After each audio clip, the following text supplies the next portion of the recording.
I'm executive director with Environmental Health Trust, a scientific think tank focused on research and policy. We publish research, we translate the science, we convene conferences on this issue, and we try to promote safer ways to use technology, both in the United States and worldwide. I am a clinical social worker, long worked in the schools with children, later with adults, after my kids were born. And when I first heard about this, now nearly a decade ago, I thought that I couldn't believe it. And I just couldn't fathom that something that we all use so much could have any effects. And certainly, I believed that wireless and Wi-Fi, which I just gotten in my home, were pre-market safety tested. I had a lot of assumptions of safety. What I know now and is that there was no pre-market safety testing for wireless devices, certainly not for cell phones, which were the first type of wireless devices that came on the market. I also believed that there were health and safety organizations that were researching this, that were always making sure that these devices were safe for my family. And what I've come to find out, and what of course we know, is that there are no health and safety agencies in the United States who have done a recent systematic review of the science when it comes to cell phones and wireless radiation. And also we hear, well, the levels are within FCC limits, but as I'm going to talk about now, effects have been found at very low levels, at levels that would be considered low and which are compliant with our federal safety limits.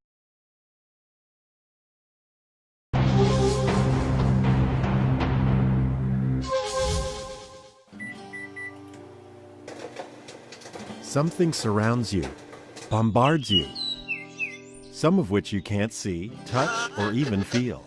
Every day, everywhere you go. It is odorless and tasteless, yet you use it and depend on it every hour of every day. Without it, the world you know could not exist. What is it? Electromagnetic radiation. These waves spread across a spectrum from very short gamma rays to X-rays, ultraviolet rays, visible light waves, even longer infrared waves, microwaves, to radio waves which can measure longer than a mountain range. This spectrum is the foundation of the information age and of our modern world. Your radio, remote control, text message, television, microwave oven, even a doctor's X-ray, all depend on waves within the electromagnetic spectrum. Electromagnetic waves, or EM waves, are similar to ocean waves in that both are energy waves. They transmit energy. EM waves are produced by the vibration of charged particles and have electrical and magnetic properties. But unlike ocean waves that require water, EM waves travel through the vacuum of space at the constant speed of light. EM waves have crests and troughs like ocean waves. The distance between crests is the wavelength. While some EM wavelengths are very long and are measured in meters, many are tiny and are measured in billionths of a meter, nanometers. The number of these crests that pass a given point within 1 second is described as the frequency of the wave. One wave, or cycle, per second is called a hertz. Long EM waves, such as radio waves, have the lowest frequency and carry less energy. Adding energy increases the frequency of the wave and makes the wavelength shorter. Gamma rays are the shortest, highest energy waves in the spectrum. So, as you sit watching TV, not only are there visible light waves from the TV striking your eyes, but also radio waves transmitting from a nearby station, and microwaves carrying cell phone calls and text messages, and waves from your neighbor's Wi-Fi, and GPS units in the cars driving by. There is a chaos of waves from all across the spectrum passing through your room right now.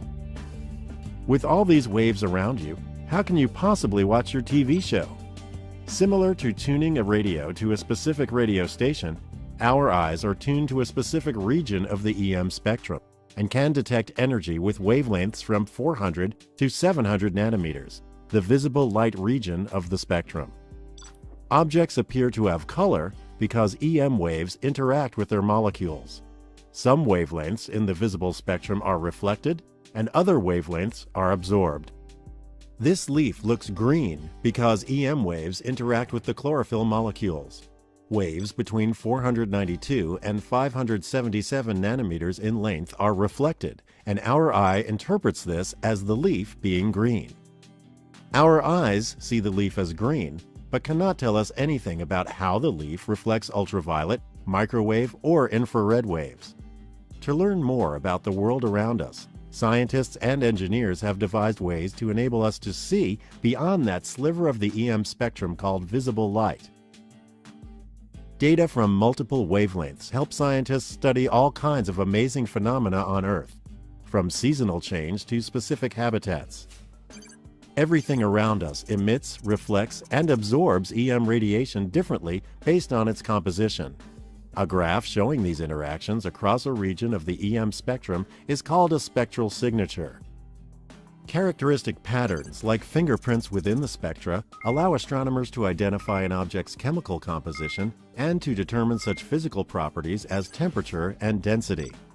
NASA's Spitzer Space Telescope observed the presence of water and organic molecules in a galaxy 3.2 billion light-years away.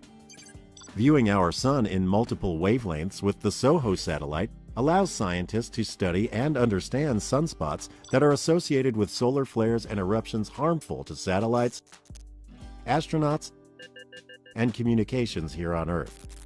We are constantly learning more about our world and universe by taking advantage of the unique information contained in the different waves across the EM spectrum.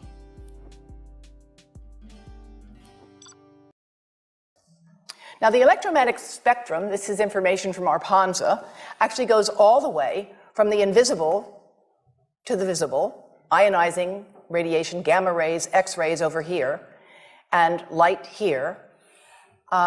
This is from ARPANSA. You will see here they say FM radio, microwave oven, radiant heat.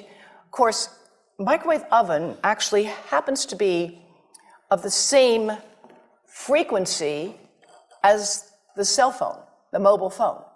The mobile phone and the microwave oven use a very similar frequency. The difference between them is power. The power of the microwave oven is 1,000 watts. And of course, that's power that can heat up a cup of water in maybe 60 seconds. The microwave oven, the mobile phone, the cordless phone, the Wi-Fi monitor, the baby monitor, they all use the same frequency. They differ in power. They also differ because mobile phones and Wi-Fi devices emit pulsed microwave radiation. It's the pulse, not the power, that appears to be biologically most important. The pulse that is erratic and irregular, like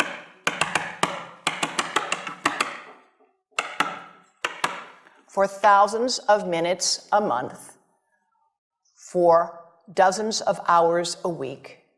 Over a lifetime, that irregular pulsed signal may be much more biologically important. And in fact, the continuous wave signals have a lot of therapeutic effects as are being applied in medicine today. This visualization from my colleague at the University of Athens shows you the variation in frequency, in amplitude, in pulse. All of these variables influence the properties a signal have and how it can affect a biological system. This is just to show you what happens in a 4-second mobile phone call. This is power density indicated here. And of course, a phone is on standby, it's not doing too much, but 900 times a minute, it's looking for a signal. It says to the tower, where are you? Here I am. Where are you? Here I am. The safety limits that in the United States were adopted by the Federal Communications Commission over 2 decades ago. They're based on 30-year-old science, and that science was on small animals. for short-term exposures, not long-term exposures, which is how we're exposed now to wireless devices. What happened was in the 90s, the Environmental Protection Agency was actually developing proper safety limits for the public, and they were defunded in about 1995, 1996, and the Telecom Act was passed, and the FCC adopted limits based on heating effects only. And just as an example, this is how cell phones are tested with a really antiquated system on the head of a 220-pound male. And there was no documentation on impacts to children or pregnant women. So we had these outdated limits in the United States. And the American Academy of Pediatrics, our nation's largest doctor association for children, has issued several letters to our government and to Congress calling for an update to our FCC limits, saying that they are outdated, that they don't address children, and they also don't address the way that we use cell phones and wireless devices today. So a growing number of prominent doctors and scientists are raising warning flags over radiation this morning, and your kids could be facing a greater risk of exposure. NBC national correspondent Miguel Almaguer was granted rare access inside a cell phone test lab. You see them every day, everywhere, kids on phones.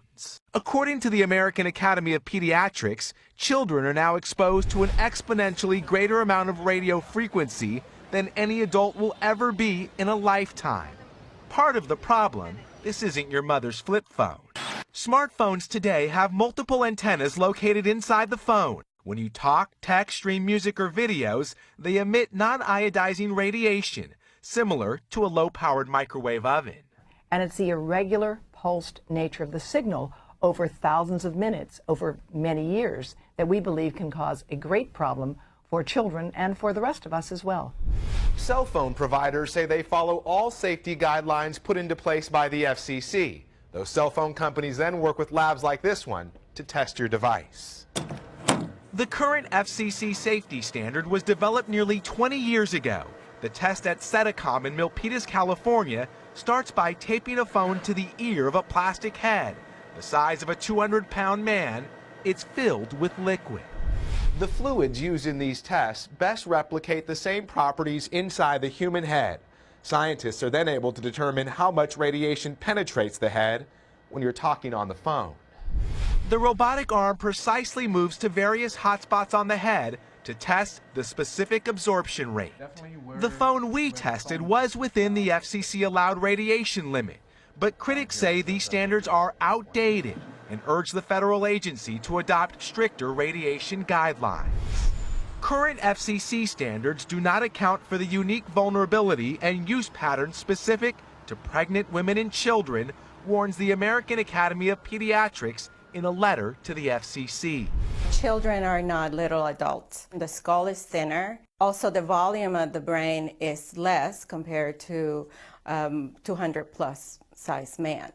The U.S. Government Accountability Office also asked the FCC to reassess the exposure limit, in particular the radiation limit when you have your cell phone close to your body, like in your pocket or when you hold it directly next to your head, or as some teens do, sleep with it on their pillow.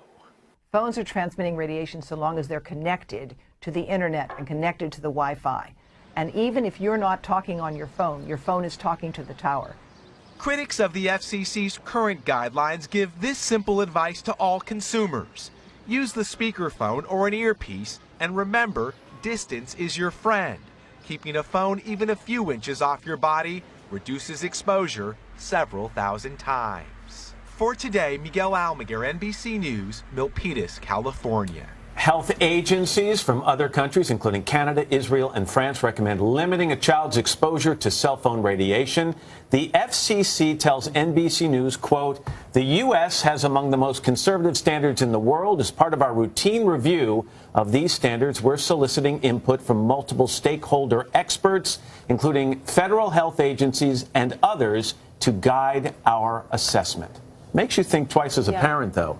Absolutely. Especially one whose kids are on the cell phone a lot. Yeah, when you think about that, they're particularly vulnerable. This is all such new technology. I think we have yet to really see the effects. I know that schools in our county were tested, and when parents raised this issue, and we're told that, oh, it's so low, it's so much lower than what our FCC limits allow. FCC limits, our limits actually for what's allowed kind of ambiently in the air are higher than several countries' limits by 100 and even more times. So I should add that many countries have precautionary limits in place. I just published a paper with Frank Clegg and several other experts on how to reduce radio frequency, which is wireless in buildings. And this paper also, and Frank Clegg is former Microsoft Canada. And the reason I have a picture of him here is that you can watch a short 10-minute video where he also summarizes the science, his concerns, and his recommendations. Hello, my name is Frank Clegg, and I've spent over 40 years in the technology sector. My most recent position as a president of Microsoft Canada. In my career, I've seen the tremendous benefit that technology can provide. I've also seen the potential harm if technology is not implemented correctly. And I believe our current implementation of wireless technology is not safe. That's why I co-founded Canadians for Safe Technology and why I joined the business advisory group of the Environmental Health Trust. I am especially concerned about our current implementation of 5G wireless technology. And the more research I do and the more experts I talk to, the more concerned I become. Now, there's no doubt that there are benefits such as autonomous vehicle and faster download speeds. At the same time, I think there is potential harm. I think it's important that we understand that 5G is not just an incremental number on our cell phones. In fact, over 230 scientists and researchers from 41 countries around the world have formally written to the United Nations, their member nations, and the World Health Organization, expressing their concern over the planned rollout of 5G technology, especially for vulnerable populations such as children, pregnant women, and the environmentally sensitive. They have been joined by state legislatures and federal regulators who have asked the FCC to provide evidence that there is no harm from the rollout of 5G technology. There's no doubt that the engineers and businesses and companies that roll out technology are well-meaning. However, their focus is on being first to market and getting new products into the market as efficiently and quickly as they can. I am not aware of any research or studies by my industry or related industry that deal at all with the health or safety effects of wireless technology. Here are some important facts about 5G. 5G technology has not been tested. I am not aware of a single study that shows that 5G technology is safe. 5G, as in all other wireless technology, gives off radio frequency radiation, which is absorbed in the human body and accumulates in the human body. One segment of 5G technology are millimeter waves. Millimeter waves are used by the US and Israeli government in their active denial systems, which are used for crowd control. And what they do is they provide a very painful reaction in the skin organs of the body. We have no idea what the impacts will be to human health if that kind of millimeter wave technology is used and we're exposed to it 24 hours a day, 7 days a week. There are significant proven health effects from wireless technology and wireless devices. These include insomnia, headaches, fatigue, heart palpitations, all caused by exposure to wireless devices and the radiation from them. More serious symptoms and conditions include heart arrhythmia, infertility, tinnitus, numbness or tingling in the extremities, diabetes, cancer, and permanent DNA damage.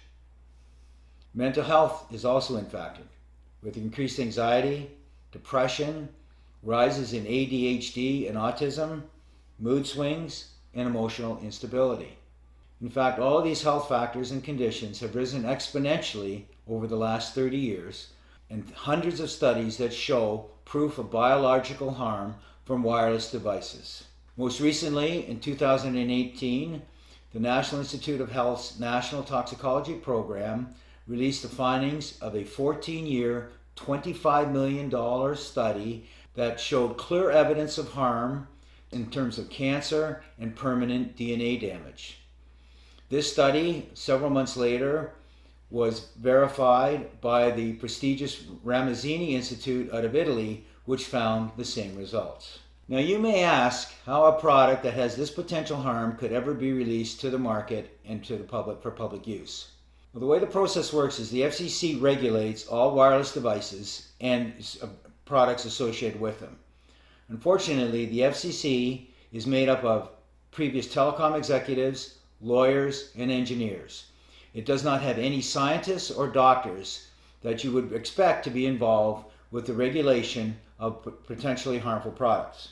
In fact, the FCC guidelines are 20 years out of date without any major significant improvement. Countries such as China, Russia, Italy, and Switzerland have safety guidelines that are 100 times safer for their citizens. The FCC guidelines are based on small, short-term, infrequent exposure. They do not worry about the accumulated effects for multiple devices.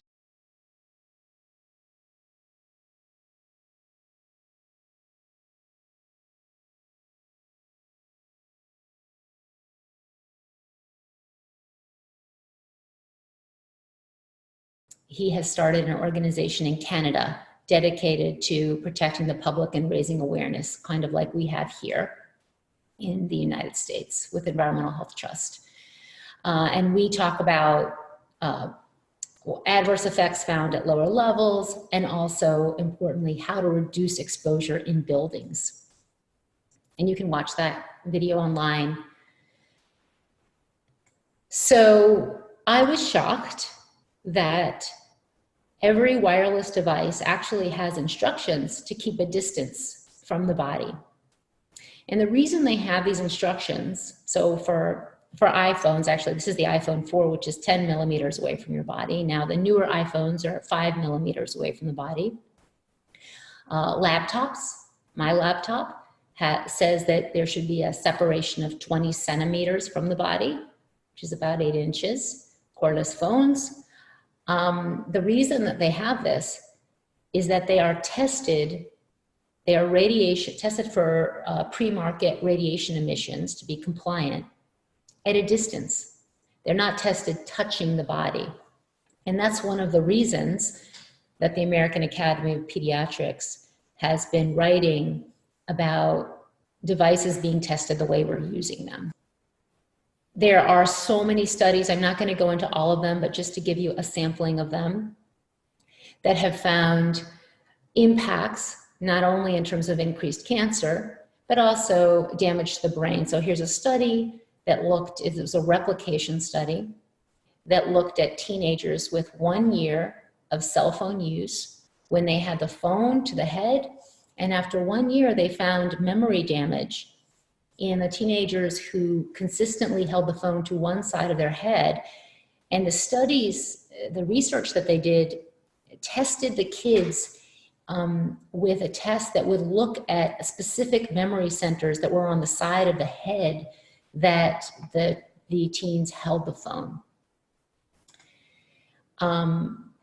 Whoops, why isn't this showing? Children absorb proportionally more wireless radiation than adults, both into their brains and into their bodies. So here is an example, and this is utilizing information from published research, where researchers, there's many studies like this, where I'm going to show you what's going to look to be like a heat map, showing different parts of the brain, tissues of the brain, and how they absorb the wireless. This is a computer simulation, which took hours and hours on a supercomputer to show, I'm just going to pause it for a minute, when a phone, and I'm going to show you other wireless devices as well, is close to the body, the absorption, the different rates of absorption into the brain.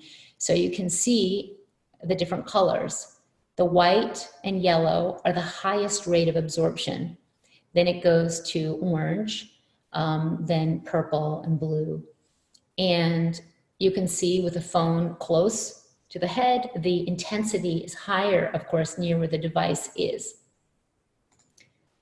And this is these are images, splices from research, and it's actually slowed down quite significantly. And research finds, and the World Health Organization cites this research, that the bone marrow can absorb up to 10 times as much as adult bone marrow. And there's quite significant research showing impacts of cell phone radiation to the brain and brain development. I want to speak a bit about impacts to pregnant women, because they are our most vulnerable, is the developing baby. And this is Chief of Obstetrics at Yale, Dr. Hugh Taylor, who is a National Academy of Sciences researcher, also delivers babies and teaches. And he has signed on, along with over 200 and I think now about 240 scientists, onto a appeal to reduce exposure to pregnant women, which includes keeping the phone away from the abdomen, staying away from Wi-Fi routers, and all kinds of ways to reduce exposure. And I'll share that with you after, the resources from the Baby Safe Project, if you're not familiar with it. But I'd like to share with you research that he did on mice. But what he talks about is how when he took mice and exposed them to cell phone radiation in cages, and then some not to cell phone radiation, he found damaged memory and increased hyperactivity. And what he says is that if mice could have ADHD, that is what they had. And he also talks about how, in the context of the larger body of research, which has found impacts to behavior, associations between wireless exposure and behavioral issues, that this demonstrates a cause and effect.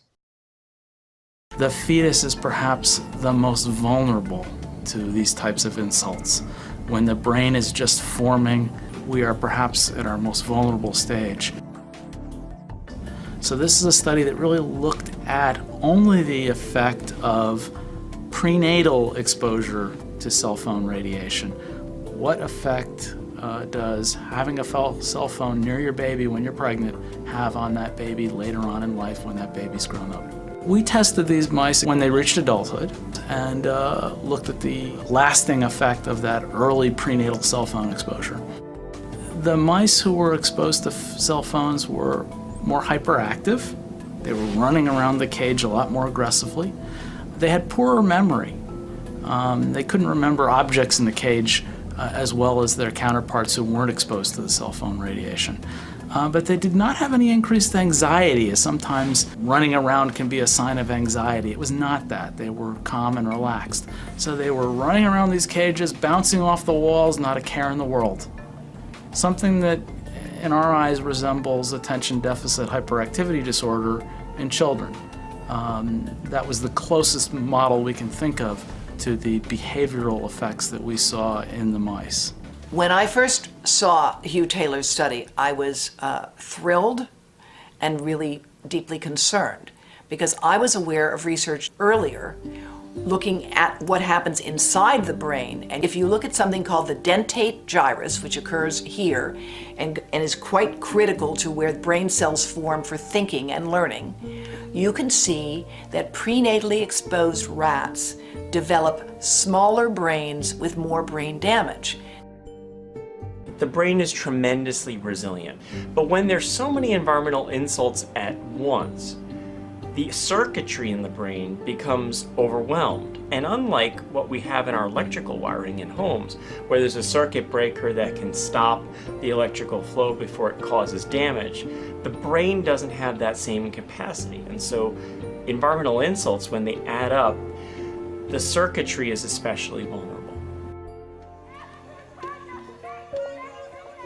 We have some human evidence now where a few studies have followed women with exposures to electromagnetic fields, and they have seen that their children who were exposed to more electromagnetic radiation tend to have more learning disabilities and more problems in school. Mothers who spent a lot of time on the cell phone, carried a cell phone with them during their pregnancies, had a higher risk of having children with behavioral problems.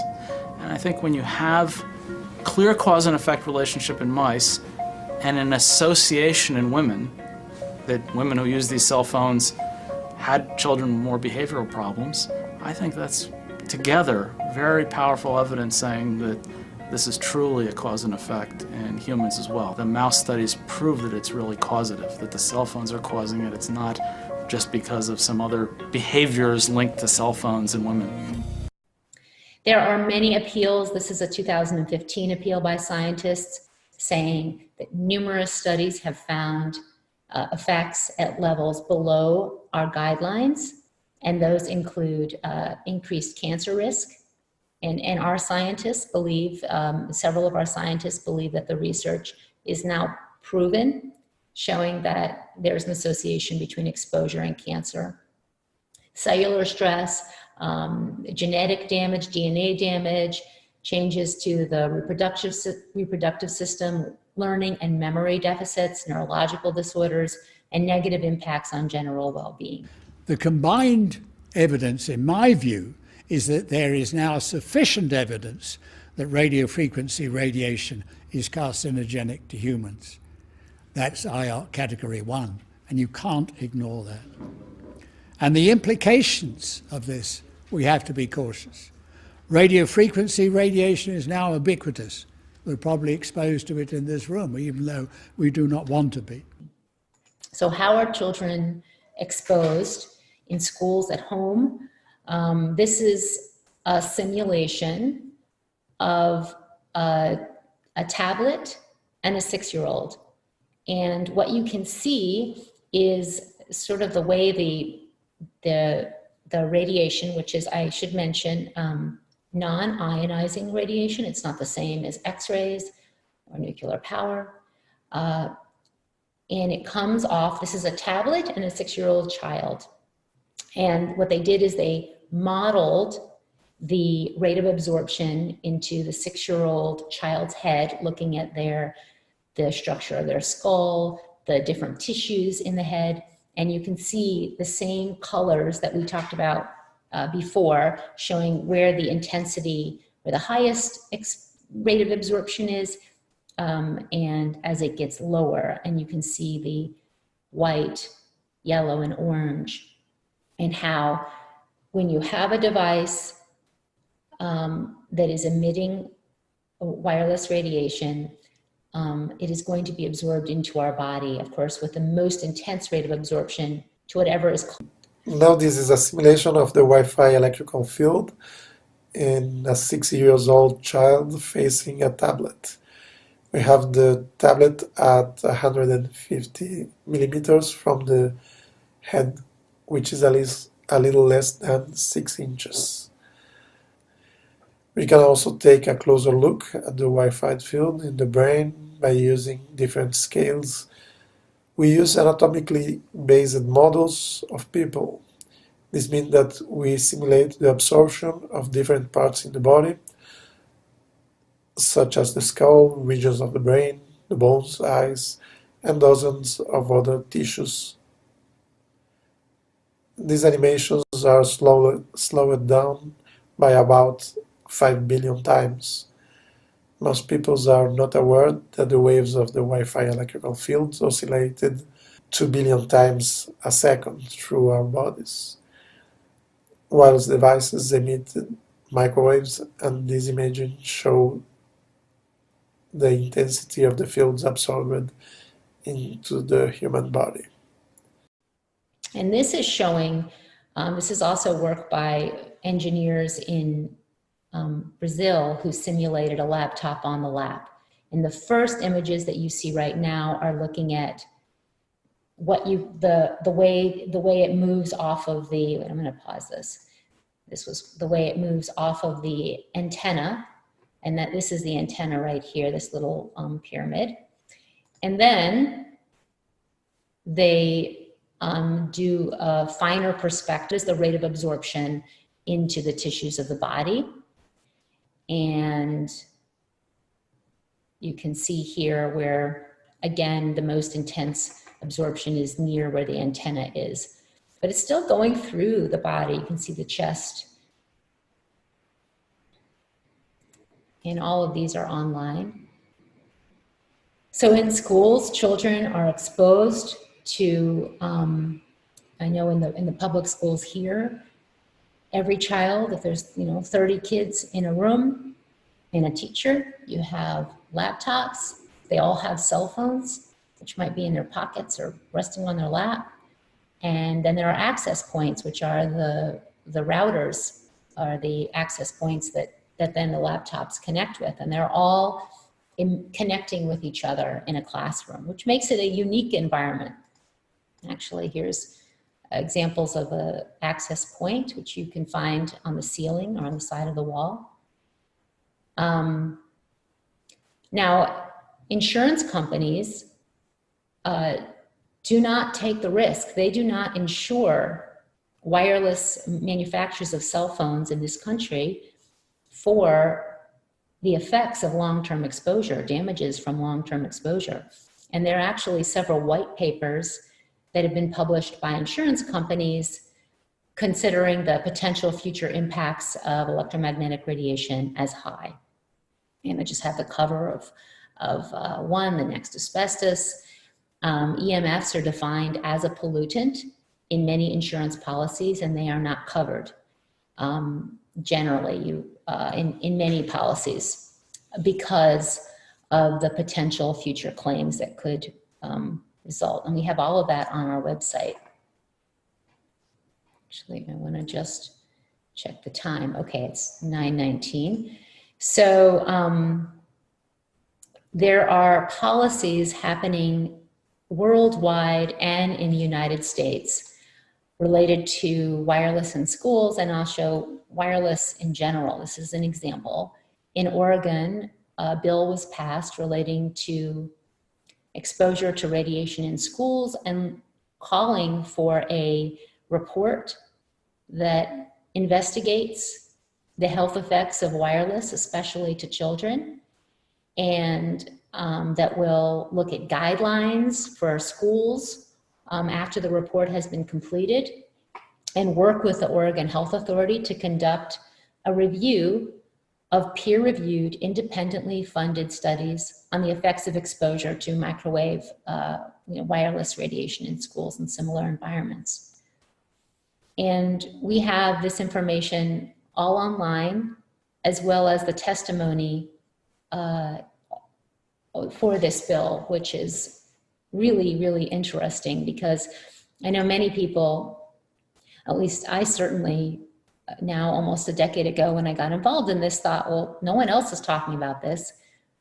And it turns out not only in the United States, but also worldwide, there is action on this. And in fact, entire countries which recommend reducing exposure and have actually banned wireless in classrooms for young children. The Ontario Secondary School Teachers Federation wants a moratorium on Wi-Fi in the Limestone School Board. The teacher union's president says there is a growing mountain of evidence that Wi-Fi can pose health risks, concerns that Andrea Loken is taking to school trustees. There are thousands of published peer-reviewed papers that are indicating adverse health effects from Wi-Fi.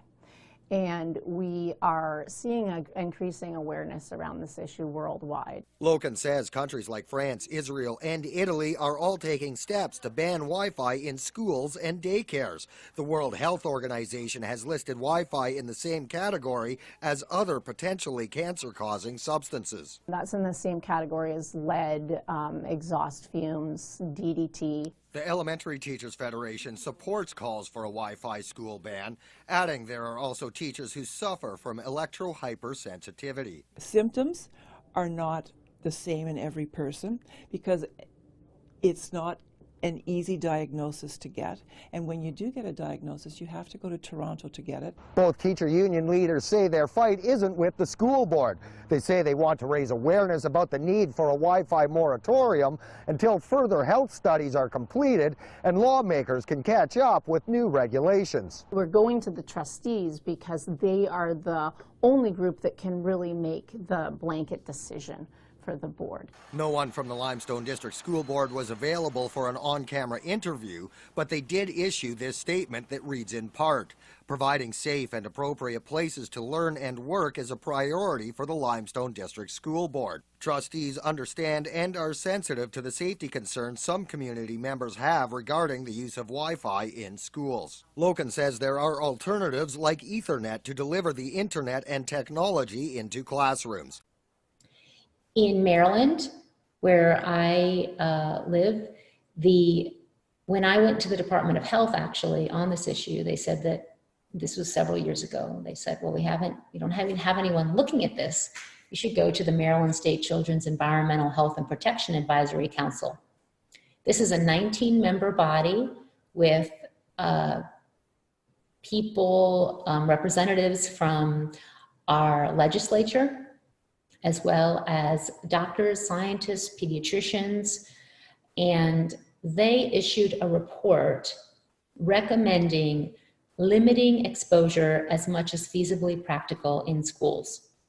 And they describe how to do that by keeping the device away from the body, and especially by using wired internet connections whenever possible, especially in new builds, when you have a new building. And that is also online. And that's the first state body to make recommendations of this kind in the United States relating to wireless in schools. Actually, it's a few years ago. In Cyprus, where wireless is banned in nursery schools, as it is in France and French Polynesia and Israel, actually, they have a public health campaign for the public. This is the back of a bus, and on one side you can see the bus, and on the other side the translation, "Don't irradiate me, learn how to protect me." And there's actually handouts on how to reduce exposure to wireless that the Children's Environmental Health Committee gives out, as well as they have removed the wireless from the Archbishop Macarius Hospital and the pediatric units, and they're educating parents as well on why they are doing that and how they can reduce exposure at home. The Pan-Cypriot Cyprus Medical Association, the Vienna Medical Association have issued recommendations on reducing exposure to wireless and cell phones.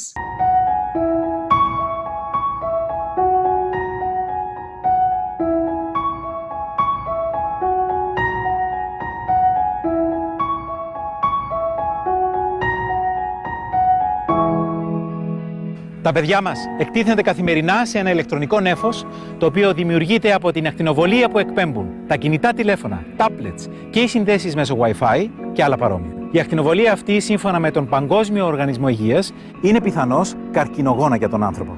Σύμφωνα με νεότερες έρευνες, η ακτινοβολία αυτή είναι πιθανό να προκαλέσει και άλλες σοβαρές επιδράσεις στην ανάπτυξη και λειτουργία του εγκεφάλου, του αναπαραγωγικού και άλλων συστημάτων του εμβρίου και του παιδιού, να προκαλέσει καταστροφή των νευρικών κυττάρων και του DNA, διάσπαση της προσοχής, διαταραχές στη μάθηση και άλλες νευρολογικές παθήσεις. Τα παιδιά είναι πολύ ευάλωτα. Μπορούμε όμως σε σημαντικό βαθμό να τα προφυλάξουμε από ένα σοβαρό κίνδυνο. Φτάνει να μάθουμε πώς.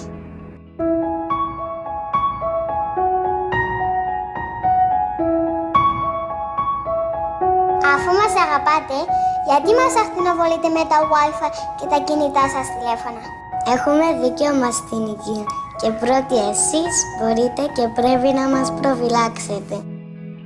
Στη βάση της αρχής της προφύλαξης, το Συμβούλιο της Ευρώπης, το Ευρωκοινοβούλιο, επιστήμονες, ιατρικοί και εκπαιδευτικοί σύλλογοι στην Ευρώπη συμβουλεύουν ότι θα πρέπει να μειωθεί η έκθεση των παιδιών στην ακτινοβολία που εκπέμπουν τα κινητά τηλέφωνα, tablets και οι συνδέσεις μέσω Wi-Fi, ιδίως στο σπίτι και στο σχολείο.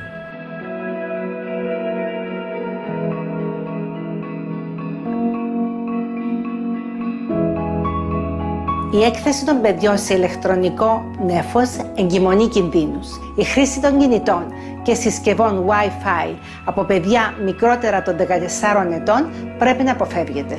Προφυλάξτε την υγεία και το μέλλον των παιδιών σας.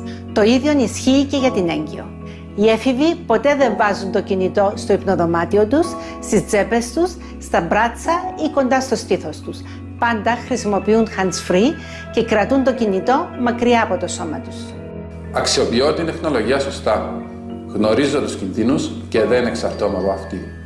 Χρησιμοποιώ ενσύρματη σύνδεση για τον υπολογιστή του σπιτιού μου και ενεργοποιώ το wifi και τα δεδομένα κινητής τηλεφωνίας μόνο όταν χρειάζεται και ποτέ όταν τα παιδιά μου είναι κοντά. Δεν χρησιμοποιώ κινητό τηλέφωνο στο αυτοκίνητο όταν τα παιδιά μου βρίσκονται σε αυτό. Η έκθεση στην ακτινοβολία είναι πολύ μεγαλύτερη. Προστατεύω πάντα τα παιδιά μου. Η Γαλλία ήδη με νόμο απαγόρευσε τη χρήση Wi-Fi σε παιδικούς σταθμούς και σε χώρους όπου φιλοξενούνται παιδιά κάτω των 3 χρόνων. Επιτρέπει ελάχιστη χρήση στα σχολεία κάτω από αυστηρούς περιορισμούς.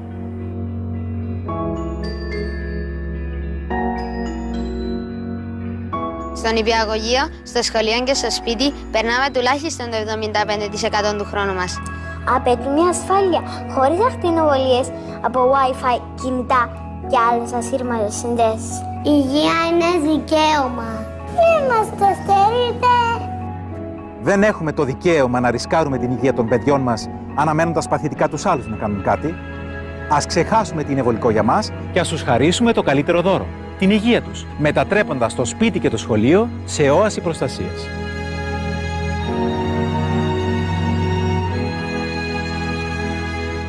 Το σπίτι μου είναι όαση αγάπης και ασφάλειας. Σβήνω τα Wi-Fi και άλλες ασύρματες συνδέσεις όταν δεν χρησιμοποιούνται και κυρίως όταν τα παιδιά είναι στο σπίτι και τα κλείνω πάντοτε το βράδυ. Αξιοποιώ το κουμπάκι on-off. Είναι τόσο απλό να μειώσω το χρόνο αχρίαστης έκθεσης. Επενδύω στην υγεία των παιδιών μου μακροχρόνια. Η ζωή και το μέλλον τους είναι στα δικά μας χέρια. Δώστε στα παιδιά ένα μοναδικό δώρο ζωής, την υγεία τους.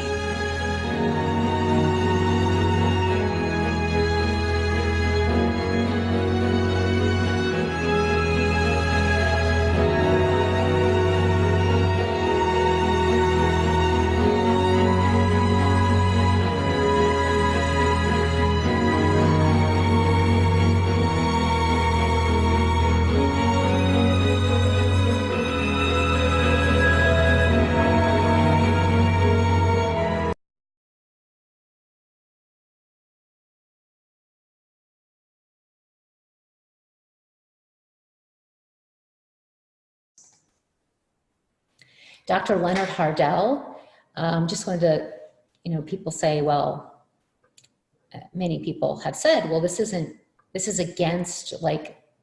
what mainstream scientists are putting out there. Well, actually, I showed you the EMF appeal with over 240 scientists signing on. There's actually several other appeals. We're looking at much more than 240 independent scientists. But I wanted to point to Dr. Leonard Hardell because he wrote a letter he's written several letters on reducing wireless to schools and published, he's one of the preeminent researchers publishing on cell phone radiation, the Swedish studies. He was in the World Health Organization International Agency for the Research on Cancer working group investigating this back in 2011. And he also, previous to working on wireless, worked on Agent Orange and DDT. And many years ago, he was ringing the alarm bell and saying, this is associated with cancer. And of course was attacked for that many decades ago. He's one of the leading researchers on that. So he's published multiple times on this, and you can find his research on our website. And he believes, as well as several other researchers, that radio frequency emissions from wireless is carcinogenic based on the research, the experimental and the human research and the cellular studies. And this is just a quick clip from a Congress meeting several years ago where Dr. David Carpenter at the University of Albany's Institute for Health and the Environment is first speaking, and then Dr. Hardell, and they actually had a moment where they started talking about schools, and I thought I would play it. And I think I'd like to expand a little bit on what I see as one of the critical issues and that is the use of Wi-Fi classrooms in schools. When you have a router and a classroom with 10 or 20 children on wireless laptops, you have a situation where there is an enormous level of radio frequency radiation in that room. Now, we know from the studies of people that have become electrosensitive that often there is an initiating exposure, a high level of exposure. So not only are children more vulnerable to every environmental exposure, but if we allow our children in schools where they're supposed to be learning to be exposed to an agent that reduces their ability to pay attention and to learn and promotes illness, this is a tragedy, it's foolish, and we should act right there to reduce exposure. Exposure comes from other sources as well, but that is perhaps the most obvious step that we could take immediately. When a wired computer classroom will not result in exposure, will have the same access to the internet that every child needs. But to rush ahead and make everything wireless without contemplating the long-term health effects is unwise.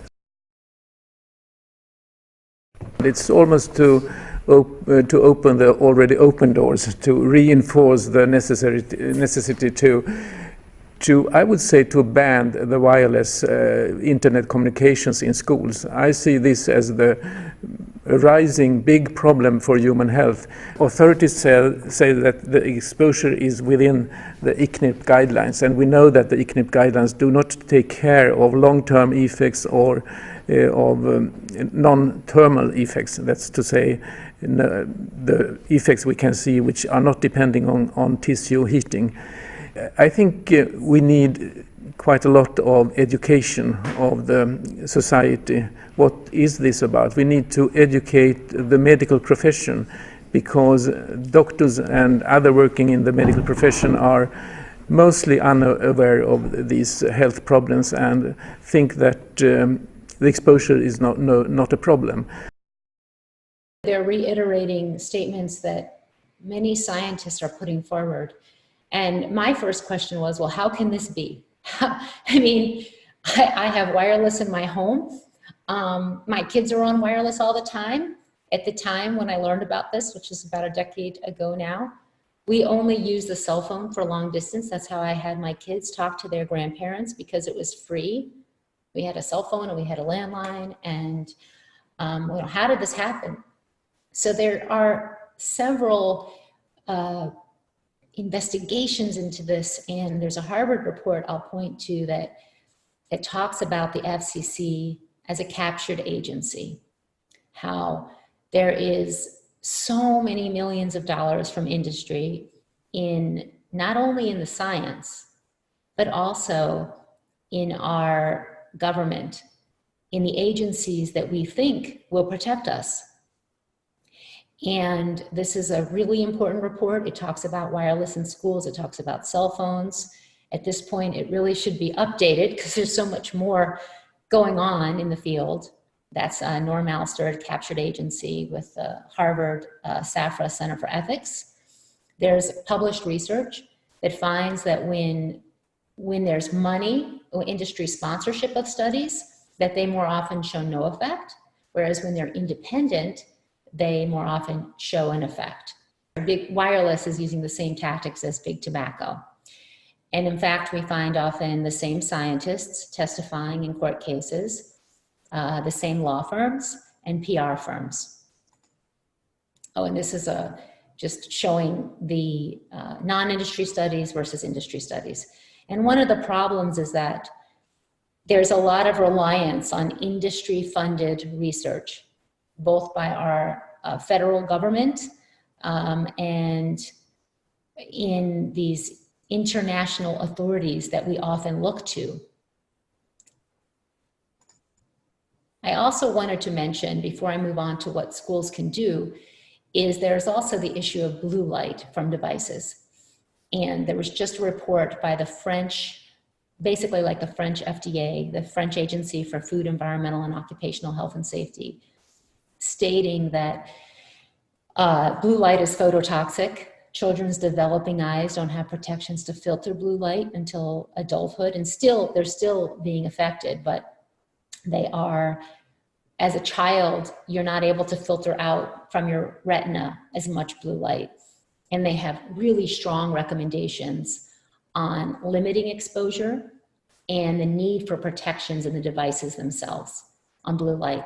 They also just came out with a report calling for all phones and devices to be tested at body contact. And they recommend, of course, reducing exposure to cell phones and wireless. There are medical experts worldwide recommending reducing exposure to cell phone radiation. I have a couple of them here, of which I've talked about. This is a big first for the California Department of Public Health. It's releasing guidelines about cell phone radiation and how you can avoid it. When you sleep, you keep the cell phone at least arm's length from your body. And also not carrying your cell phone in your pocket, having it either in your purse or not carrying it with you. The research suggests cell phones could increase our risk for brain cancer and tumors, low sperm count, headaches, impaired memory, hearing, and sleep. Currently, we're not doing a good job in regulating the radiation from these devices. In fact, we're doing an abysmal job.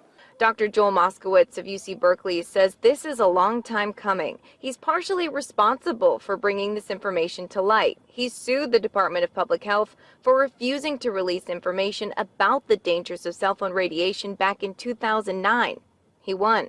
People are being injured and harmed by the delay in having this information accessible to them. So the question remains, does this release mean the state now believes cell phones are dangerous? Not at all. Our position is that the science is evolving. As I said, many countries have banned Wi-Fi in nursery school. Cyprus in elementary school. In Israel, they have restrictions on wireless in the younger grades. And in some communities, like in Haifa, they have hardwired all the schools so that, and the mayor had called for, no wireless in schools, and now they have hard wires in, and there's a talk. We helped coordinate a conference in Israel a few years ago. You can go online and you can watch all of it. It was an entire week with experts from over a dozen countries.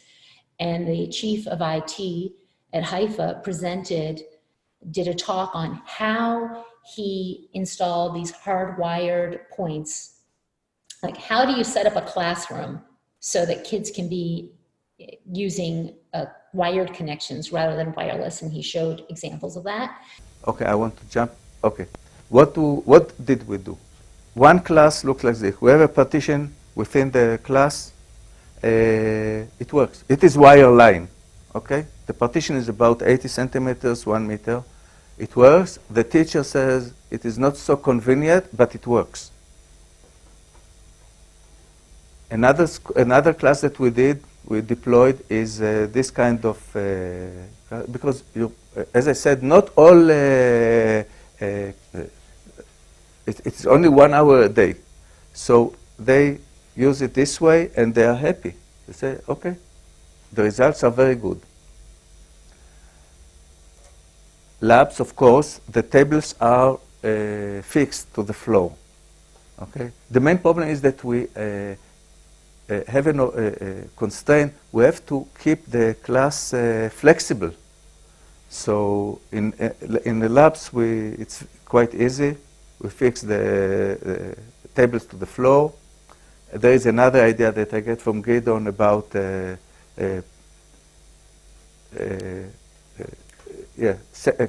puts in different places on the walls. So whenever they want to use the internet, they can shift the tables and connect to the wire line. And I'm sure there are many other options. In the middle is a picture of the removal of Wi-Fi from St. Augustine in Italy. where it's a private school where they ceremoniously took down the router and installed hardwired connections. This technology rolled out before we had adequate research on long-term exposure and before we had protections in place, because there are solutions. There need to be new policies for cell phones and digital device use in classrooms that address vision, posture, addiction, and the radiation issues. Corded phones in every room and for student use in common areas so that they can reach their parents if they need to at whatever time is appropriate. There needs to be a way so that communication between, I mean, I know I've got 2 teenagers and schedules change, and they call me during lunch from the corded phone at the front office, or sometimes I call to the secretary at the front desk and they get the message to my kids, but I don't have any extraneous conversations. It's only when there's a change and I have to pre-plan. I have to be like, hey, today this is happening. You got your schedule down so that everyone knows what the plan is, rather than last minute scheduling all the time. And when there is, then we have to communicate. And wired rather than wireless networks in schools, setting up computer rooms, getting hard wires on the sides of each classroom so that kids can have access to technology. I do not advocate, nor does any of our researchers, no technology. Rather, we want to use safe technology, especially for children. Welcome back. Now, just last week, Adelaide CBD became one of the world's biggest Wi-Fi hotspots. For the tech-savvy, it's a priceless convenience. But Wi-Fi has some health experts worried. They fear it's damaging our health and we won't know the full effects for generations to come. Here's Jade Robram with one Adelaide school that's taking no chances. Book. What do these letters mean? Could they give a clue to who he is or what he was doing at the time? We decided to write. Within 12 months I fell pregnant and miscarried at 11 weeks. I then subsequently went on and had 10 miscarriages in this home. Are we facing the biggest health crisis of the 21st century? Potentially in 20, 30 years' time we may look back and say, gee, why did we do that to our children? Without even knowing it, we're constantly being bombarded by an invisible fog of wireless radiation that could be making us sick. So are we being fried by Wi-Fi? Single mother Trish Garcia thinks she is. She suffers from what is being called Wi-Fi sensitivity, and now her 12-year-old daughter is showing the same symptoms. Headaches, even if it's just a little bit, it just kind of progresses, and heartburn sometimes, and fatigue, feeling really tired, and nausea if it gets really bad. And usually when I'm using things like iPads or iPods or those kinds of like touchscreen things, or even if I'm playing PlayStation for too long. Georgie noticed her condition grew worse at school, becoming so bad that in March this year she asked her mum if she could leave. She's now being homeschooled. I was devastated. I cried for about 3 days because I was just so happy with all my friends and, all my teachers. I had a good relationship with all my teachers and I was doing so well, and I was just so upset that I couldn't keep doing that. It was terrible. There's no doubt in my mind that Georgie's exposure to Wi-Fi and the iPads at school over a period of time has accumulated and has caused her to have these symptoms that are, made her quite ill. The exposures in a school environment are actually much higher than in any home environment. And whether or not you're using the Wi-Fi, that router is emitting microwave radiation. And so you're constantly exposed. Dr. Magna Havas is a leading expert on electromagnetic radiation in Canada.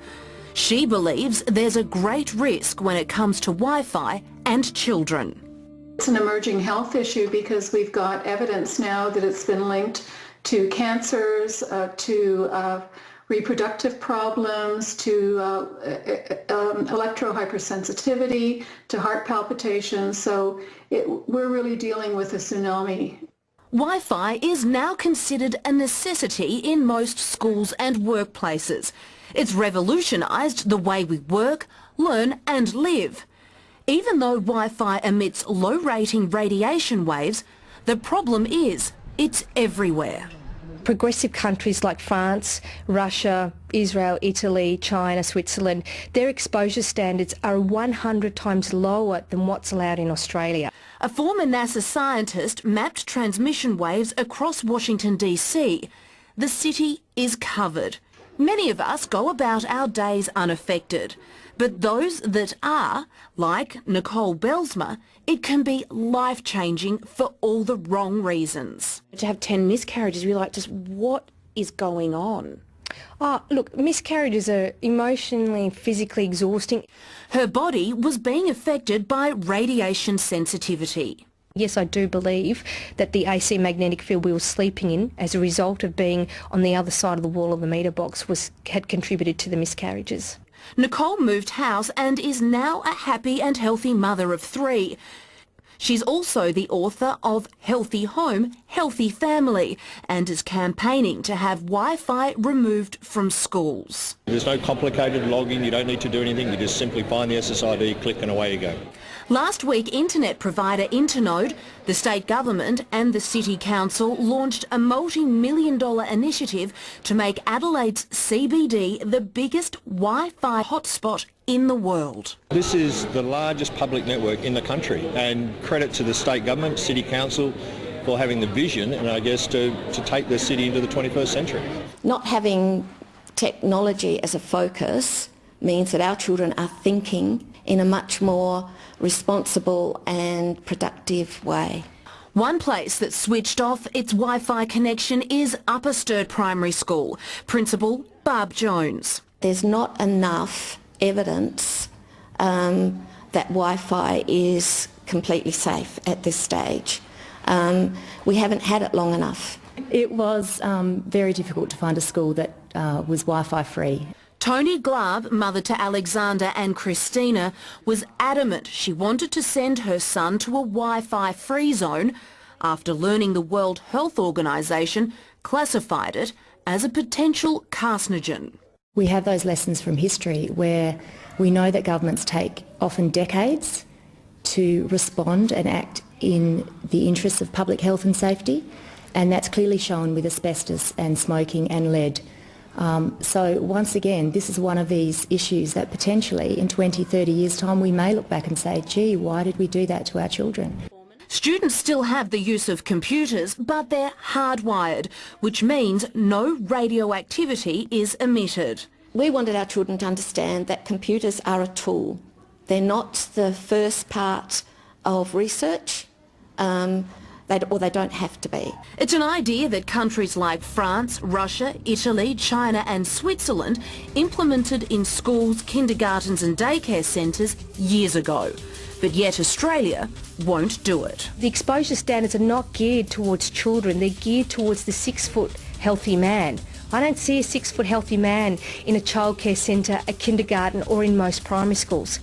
Australia's Wi-Fi safety guidelines haven't been updated for more than 10 years. There's the Collaborative for High Performance Schools, which has criteria developed on how to do this with recommendations of wired, not wireless, hardwired phones, all devices on the desk. Ensure when you purchase devices that they have wired capability and a switch to disable the Wi-Fi, which is another important part. These are slides from a talk. I've done a couple talks to unions, and laptops should not be on the lap. This is like something that can happen starting today anywhere. It's too close to the body. The New Jersey Educational Association has recommendations, and they talk about all of this, plus remember your printers, your projectors, your wireless boards, so that you can reduce the frequencies within the classroom. Remember that, you know, this is a typical, these are actually pictures from the wireless industry promo of wireless in Baltimore County schools. And when situations like this, there's exposure happening, of course, to the child and also to the children in front and around. Castle High School in Australia actually has a whole list of cell phone safety tips and cyberbullying. It's a great model for schools, especially private schools. This is our website, environmentalhealthtrust.org. And I hope you will visit it to learn more, and I'll be sending more information to you following up on everything that I just talked about. So I wanted to open up to your questions right now, understanding that we only have an hour.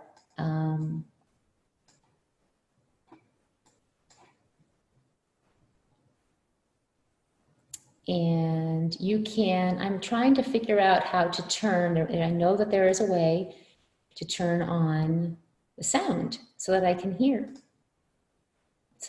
you.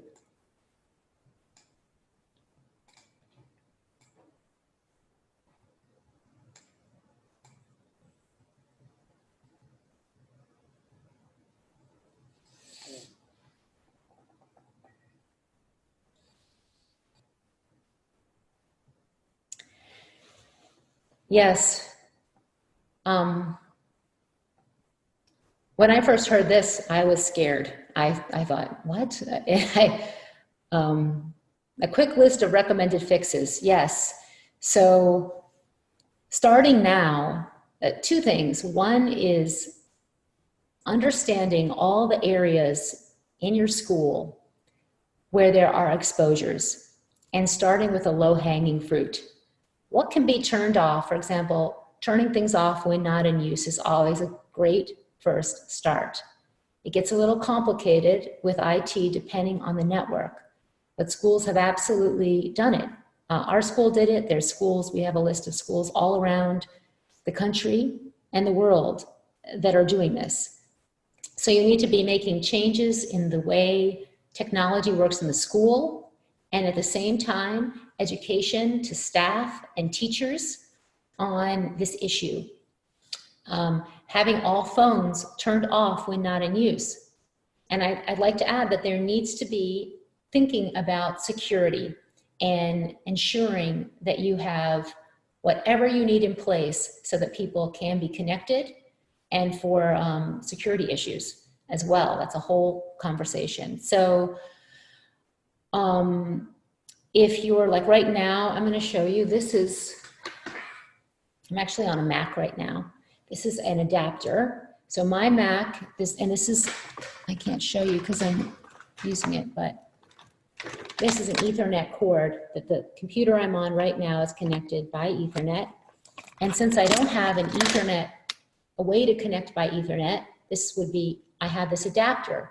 This is an extra one for my girls that you plug in. You plug this into the laptop. The Ethernet goes into here. I have fast internet. I have no wireless on. And then you go to the laptop itself and you click it off, the wireless off at the top. We need to be able to plug in our computer without using wireless. So we need to hardwire. Now, a Mac Air doesn't have that ability, except that I have discovered that you can use this device, plug it in to the side,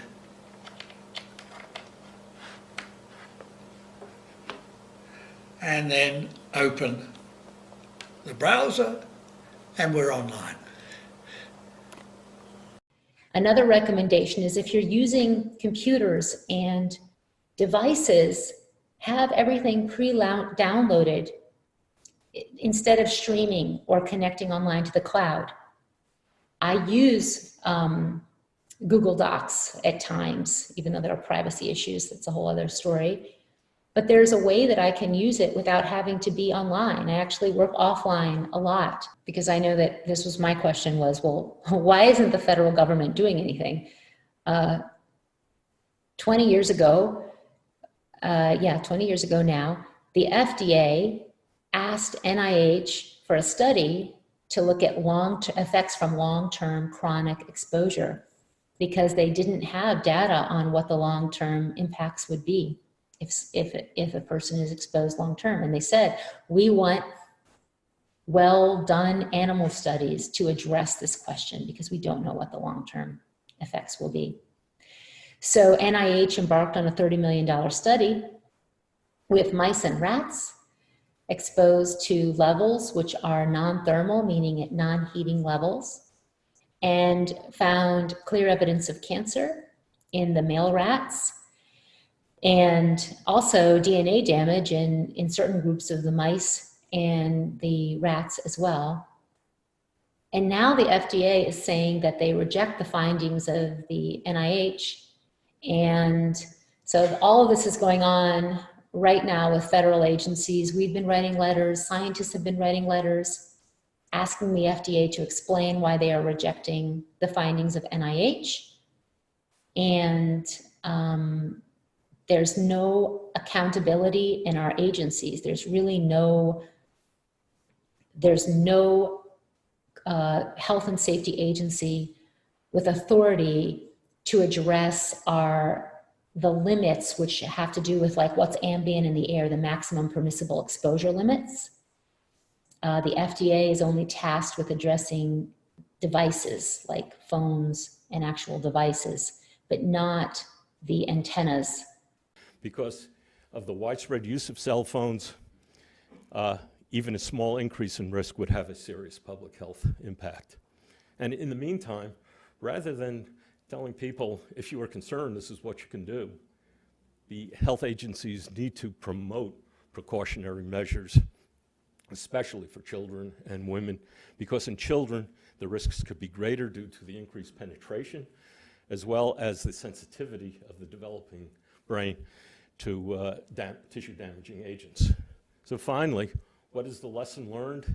We should no longer assume that any current or future wireless technology, including 5G, is safe without adequate testing, because to not do so is not ethical. There's also a study in the last few minutes we have that looked at, it was in, Dr. Hardell published this, looking at the exposures in different schools in Sweden. And they found the lowest exposure was in the classroom where the routers were not near the class, where the devices were off, where the teachers had wired computers, and higher exposures were, of course, video streaming. This is a whole issue, is when you use wireless, when are the exposures the highest? And video streaming is one example. Like if you have to watch a video or something, have it be pre-downloaded and put it up on the screen for everyone to watch, and not to use virtual reality where they put phones in these cardboard things that then you put on the eyes. This is happening, I know, in public school systems all over. But there's been no respect for how the eyes will be then exposed to those frequencies. I mean, we don't even test phones in positions with the phone in front of the eyes for pre-market safety testing. And certainly no one's even looked at what the long-term effects will be from that at the federal level. I know something that I've done is sit down with teachers and go over, what do you need in your classroom? What do you need to teach in terms of technology? And really going point by point over, okay, how do we get you that, but in a safer way? Because there are a lot of challenges, and they're detailed challenges. Like one teacher said to me, well, we need to sit in a circle. I want to be able to have eye contact with all the kids so that when they're looking up from doing their research, I can see them. How am I going to do that on wires? How do I, how do we really implement this? And there are ways that you can run the wires. There's also basically there's these strips where you can plug in the Ethernet as well as the electricity that you can like run on the walls so that everyone can be connected by a wire rather than having it to be wireless. There's also I think I sent this out, but Bert Wolf did an investigation into this, which is absolutely excellent and a great way to to learn about this issue. It's on cell phone safety. He has 2 20-minute pieces. They run on PBS.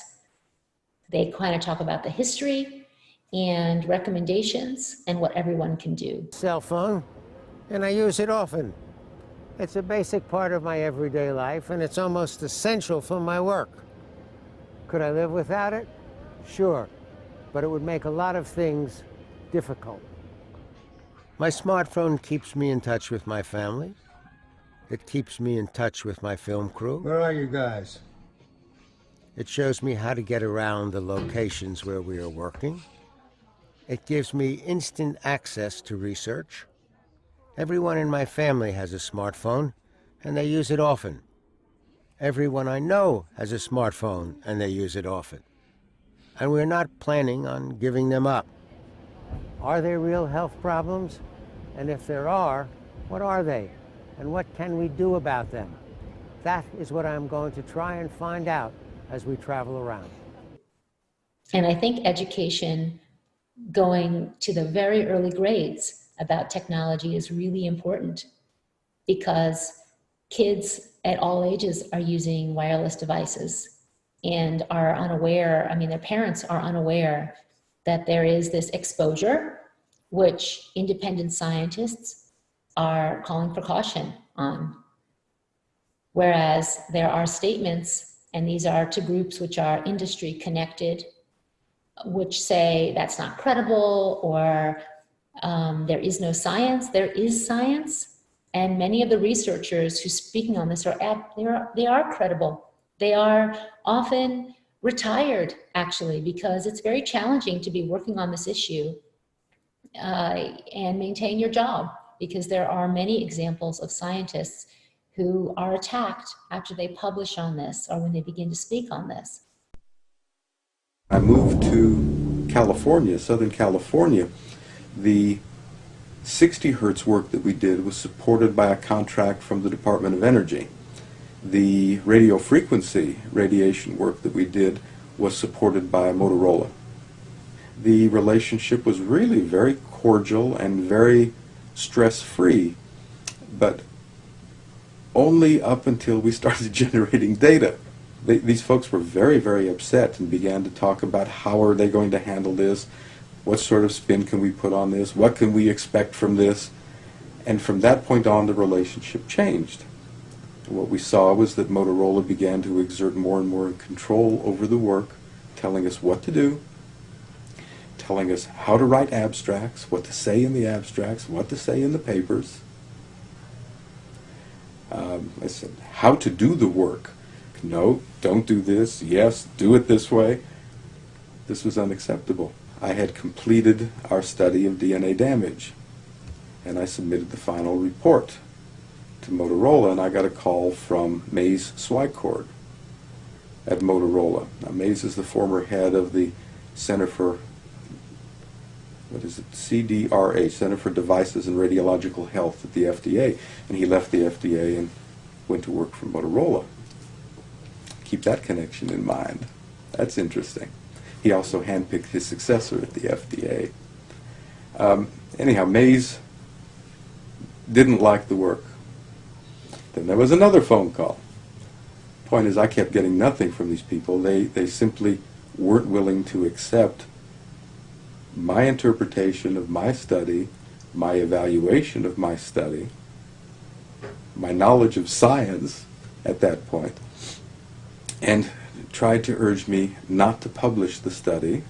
They didn't tell me not to. They just said, no, this isn't ready for publication. And they wanted me to do more work. I stopped taking calls from them, and I went ahead and published the study. It came out in 1998, and I wanted nothing more to do with any Motorola-related work. I wasn't going to put up with that kind of control. I wouldn't put up with that attitude. That was it. I think one has to exercise caution at this point, and what makes... I have organized and coordinated a European study called Reflex.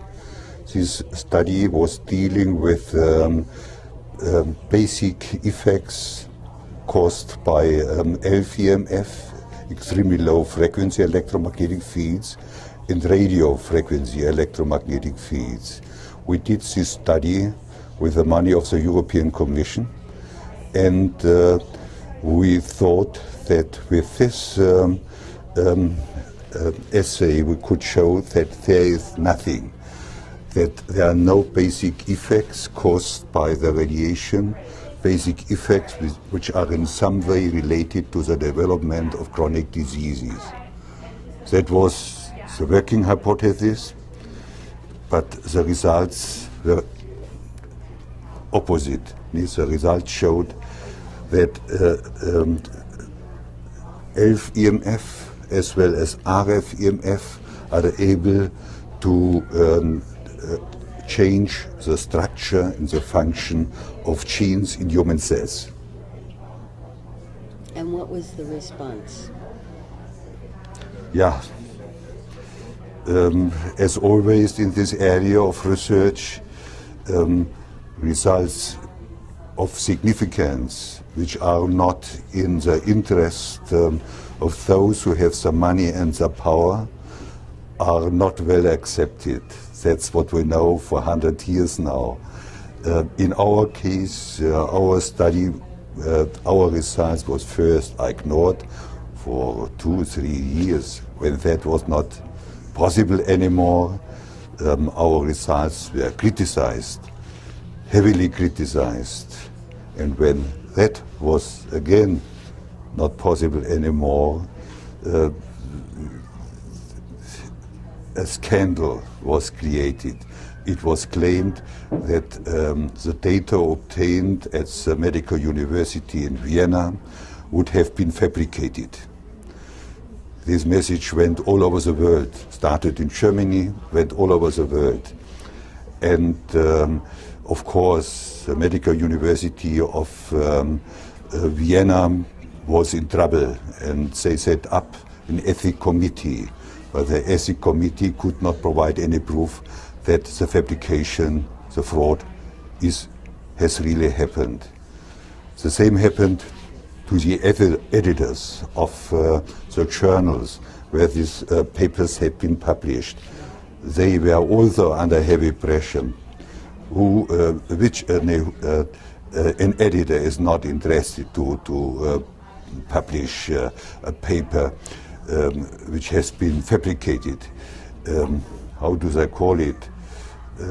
Anyway, they have also asked their reviewers, is it possible that these data are fabricated? And the answer of the reviewers was again no. That means, in spite of the heavy pressure on the University of Vienna, on the editors of 2 reputable journals, Mutation Research, for example, the other one, International Archives of Occupational Health, they refused to take the papers out of their journals. They are still part of the scientific literature, in spite of the pressure.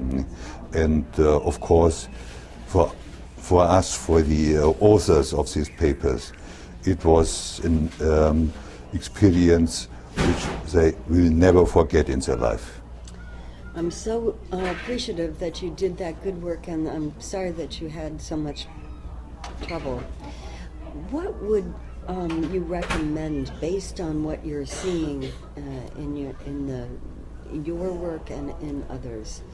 Yeah, our work has in the meantime been confirmed by 3 other groups. These publications, the 3 publications, are partly submitted, partly in preparation, but I have the data. I have them in my hands at the moment. Anyway, we know that the results which have been obtained at the medical university in Vienna are correct. Related to the meeting here, the results show that high-frequency electromagnetic fields are able to damage the genes and the function of the genes. And this has, of course, some relationship to what we find in the epidemiological research. Our data support these findings, our data provide the mechanism which are asked for when I have data coming from the epidemiology, when there's no explanation how this data could arise, they are not credible. But if there are mechanisms which explain why this happened, why there is an increase in the brain tumor rate, it's a strong support for the validity of epidemiological data. Is your work supporting the work of Lai and Singh and Gandhi, you know, with the Comet assay and the DNA, double-strand DNA? Henry Lai's work has been done 14 years ago, the first time. It was similar things happened to him too. He was accused too as if his work would have been nothing but rubbish. And we can say our data support his findings, while our data have been obtained in vitro, in the laboratory. His data have been obtained in living animals and are even more important as compared to others. But both set of data, his and ours, support the epidemiological finding, give them credibility. That is it. And that's the reason why his data, our data, have been treated so badly. And how about for children? Yeah, that is a special problem. Badly investigated so far. The radiation with children is much higher as compared to adults. That depends on their smaller size, the smaller size of the head, the higher amount of fluidity in the brain.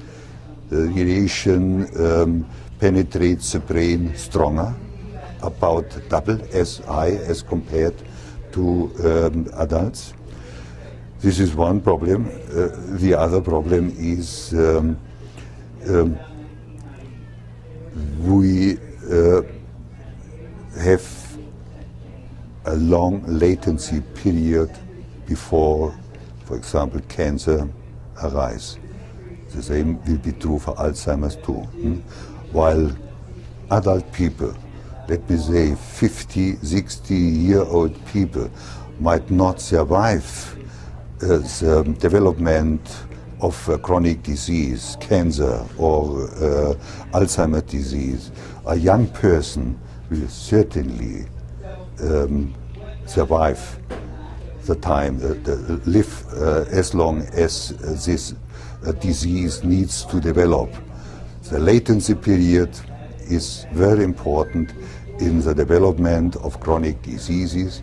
In old people it doesn't play a major role, but in young people it's decisive.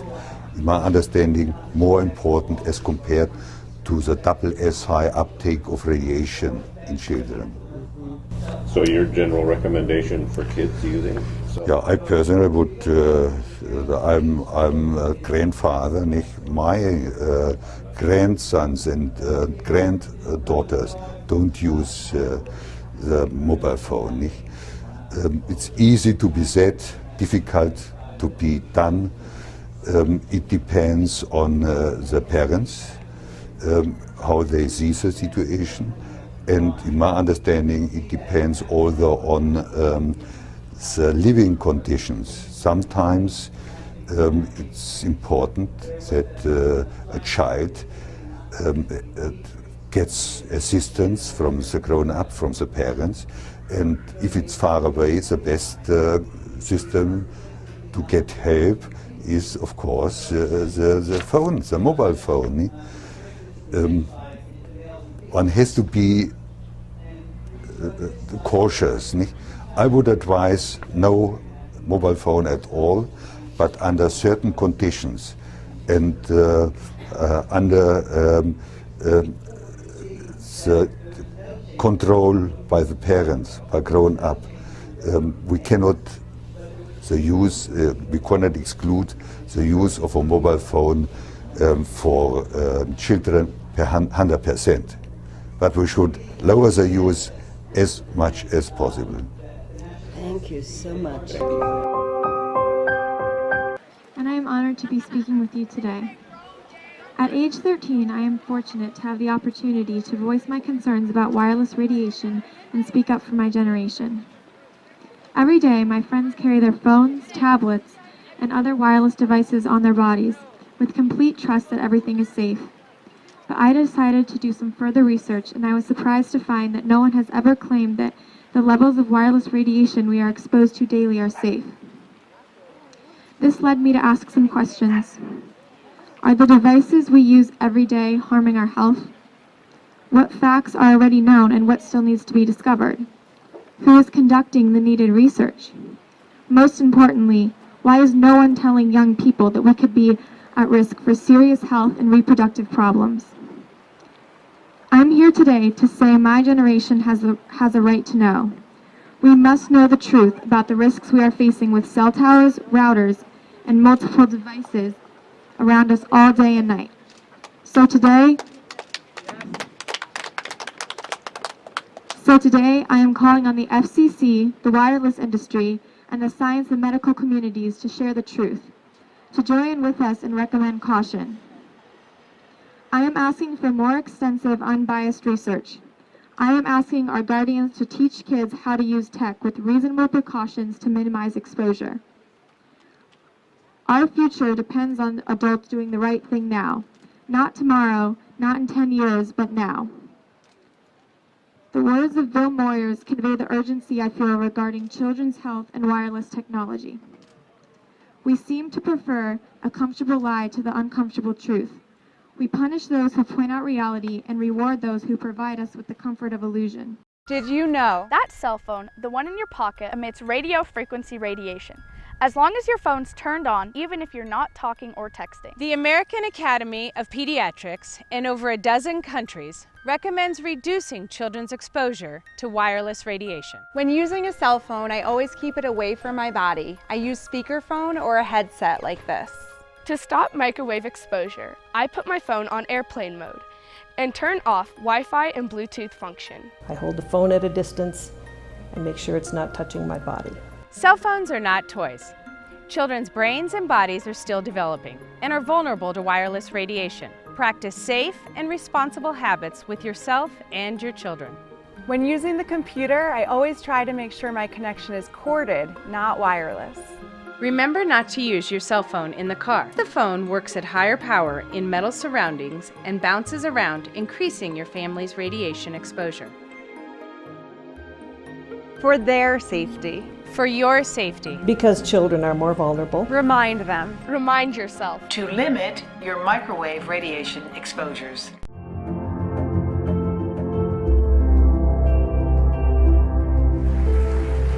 Probably the most important thing I did, I was involved as a young scientist in the committee that actually reviewed the data and recommended that there be no smoking on airplanes.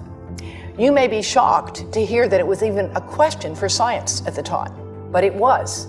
And when I look at what we know now about mobile phone radiation, I see some very interesting similarities. A growing number of prominent doctors and scientists are raising warning flags over radiation this morning, and your kids could be facing a greater risk of exposure.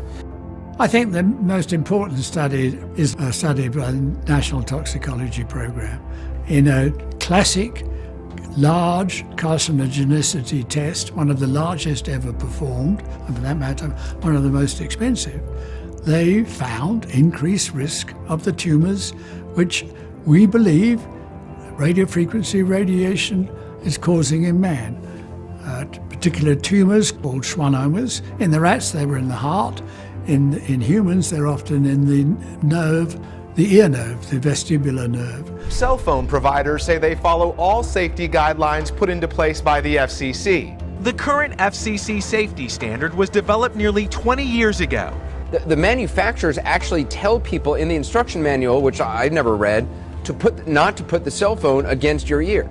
it does say exactly that. There's the BlackBerry, for example, warns to keep your phone at least 0.98 inches away from the body when transmitting. With an iPhone, for example, it's 5/8 of an inch. At this point, the evidence has become sufficiently strong that cell phone radiation is a human carcinogen. A major development from California's Department of Public Health. High use of cell phones may be linked to certain types of cancer and other health effects, including brain cancer and tumors, lower sperm counts, headaches, and effects on learning, memory, hearing, behavior, and sleep. If it was a real problem, I would know. If it was a real problem, the government would protect us. How come I'm not hearing about this? They're all things I've heard when I give seminars. You know, I get up there and they say, oh yeah, if this was really a problem, they would have told us. I am they.